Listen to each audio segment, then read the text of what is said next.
You can't handle the truth. You know that line, right?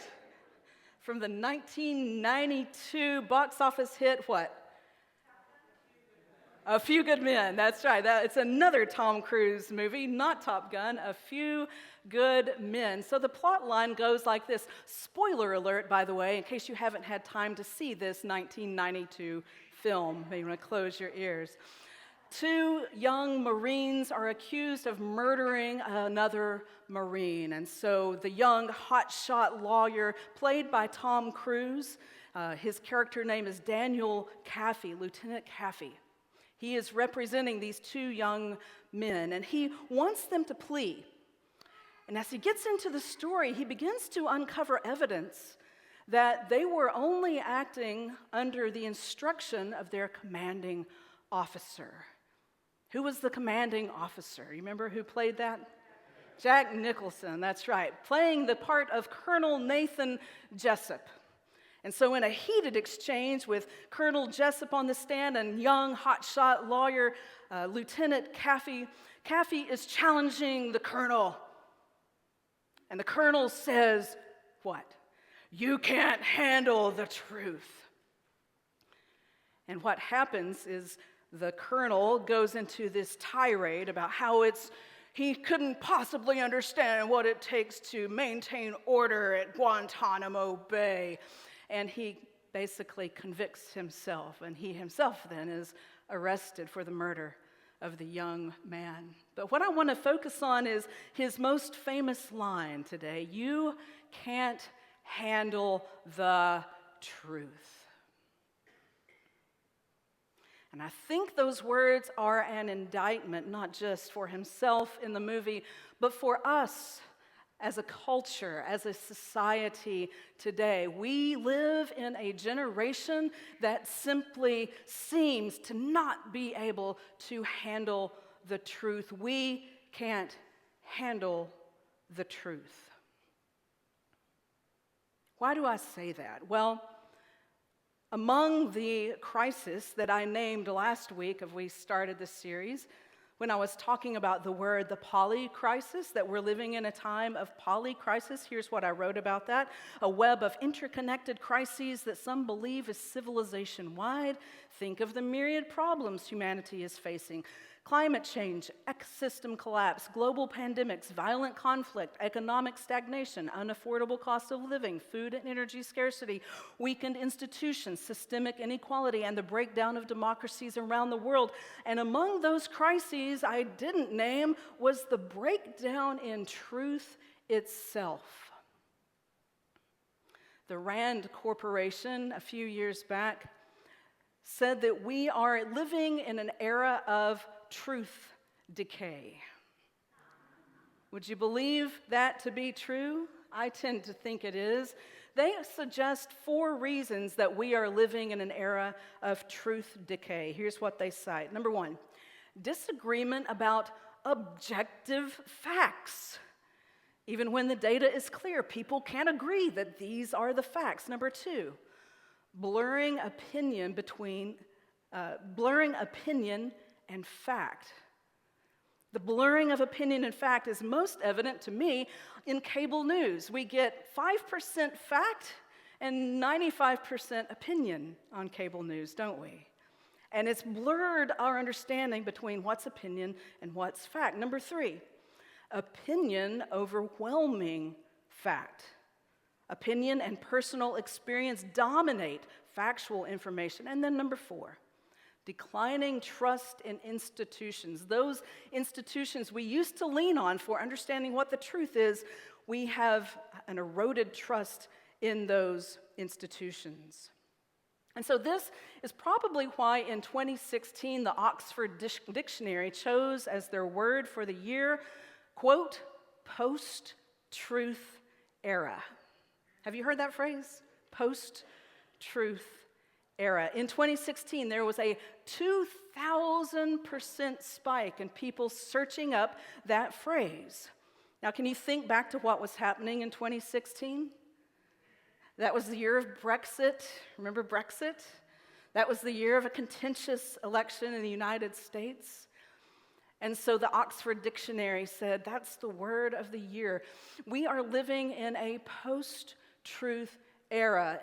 In other words, we can't handle the truth.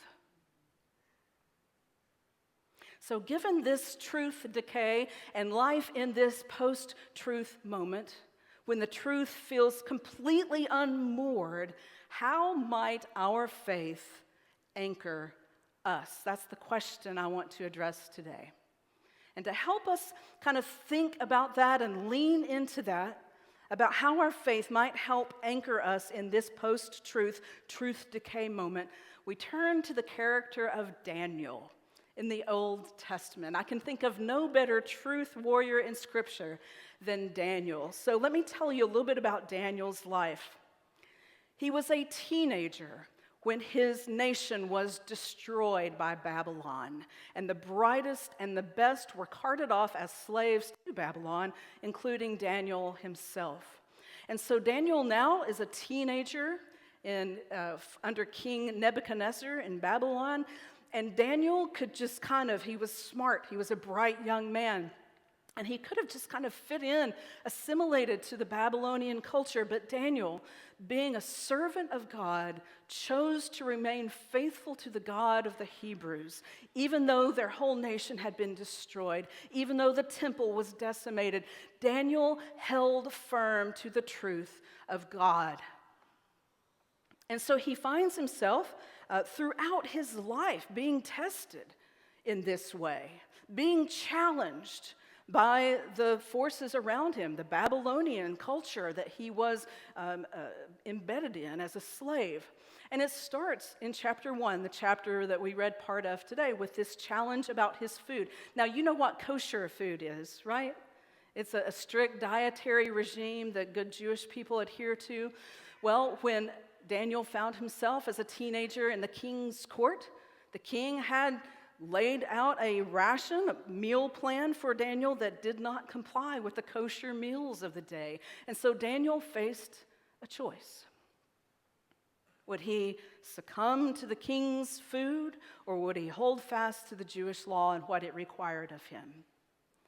And so instead of making a scene and grandstanding and saying, "No, I will not eat this food," and throwing it at the king's servant, Daniel was smart, he was clever, he was strategic. He said, okay.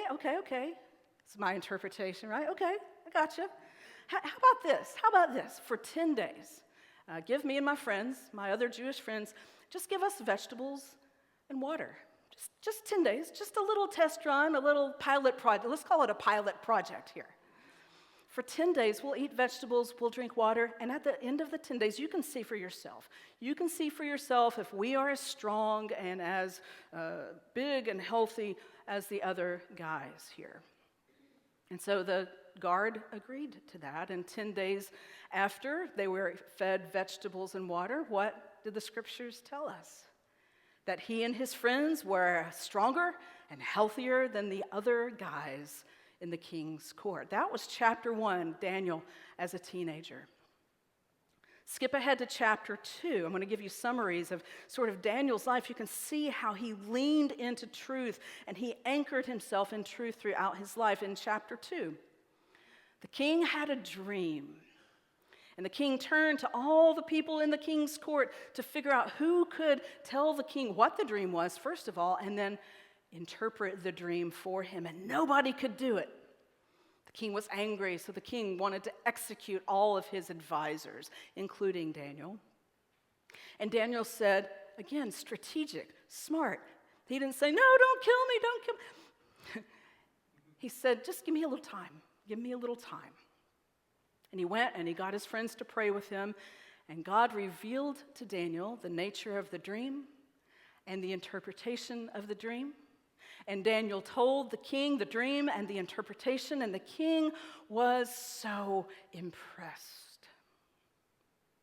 Skip ahead to chapter 3. Daniel had friends, Shadrach, Meshach, and Abednego. The king had established and erected a statue, a golden statue, and required everyone in the kingdom to bow down before the golden statue. Well, Daniel's Jewish friends, Shadrach, Meshach, and Abednego, refused to bow down before the golden statue. And the king and his servants said, "You must bow down or you will be thrown into the fiery furnace. We'll burn you alive." The three friends said, "You know what? We're going to remain faithful to God. We're going to anchor ourselves in God's truth. Daniel has shown us how to do that. And if God will save us, God will save us. And if God will not save us, then we have been faithful to God." And so the three young men were thrown into the fiery furnace. And the king looked in and counted Meshach, Shadrach, and Abednego. And then this strange fourth mystery figure, as if the Son of God were in the fiery furnace with them.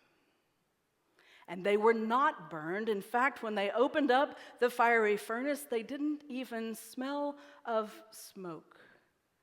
They were anchored in the truth. Now, fast forward several decades. We met Daniel as a teenager. Now Daniel is in his 80s. He's almost 90 years old. There's a new king in town because Persia overthrew Babylon. And King Darius is so impressed with Daniel and Daniel's wisdom that he wants to put Daniel in charge of the entire kingdom, his right-hand man, his second in command. And Daniel's peers were not very happy about this development. And so they tried to kind of dig into his past, like James Madison and Thomas Jefferson digging into Hamilton's past, if you're a Hamilton aficionado like me. That's what they were doing with Daniel, trying to dig in Daniel's past, but there was nothing in Daniel's past that they could put before the king to say, "King, you see, he's not worthy of being your right-hand man, your second in command." So instead, they tricked the king. They tricked the king to say that for 30 days in the kingdom, no one can pray to any other god except me, King Darius. And so Darius made this decree. The only problem was Daniel had this habit of praying 3 times a day to God, the God of the Hebrews, Yahweh, turning towards Jerusalem and bending down on his knees and praying to Yahweh. The king pretty soon discovered he had been tricked, but he couldn't go back on his decree because he was the king. And so Daniel was able to convince Darius not to have him executed. Now, what we have learned about Daniel over all these stories, chapters 1 through 6, is Daniel's dogged commitment to the truth. His dogged determination to hold fast to the truth of who he believed God to be, the God of the Hebrews, Yahweh. And we can see such a resiliency in him. No matter what challenge came, he was able to rise up because he knew who he was and he knew whose he was. And Daniel teaches us something profound, something that centuries later St. Augustine would teach us. Here's what St. Augustine said: "Where I found truth, there I found my God, who is the truth itself." You see, Daniel knew that his very identity was from God, not the empire, whichever empire he found himself subject to. Fast forward several centuries, back in Jerusalem and Israel, there's yet another king in town via the Holy Roman Empire. And now the land is occupied by this force, the Holy Roman Empire, and the Jewish people are under Roman occupation. And one rose up named Jesus from a small town called Nazareth. Fast forward to the end of his earthly life, and he's standing before Rome's messenger by the name of Pontius Pilate, and he's finding himself on trial. And Pilate asked Jesus, "So you are a king?" And listen to Jesus' response from John 18 and verse 37. "You say that I am a king.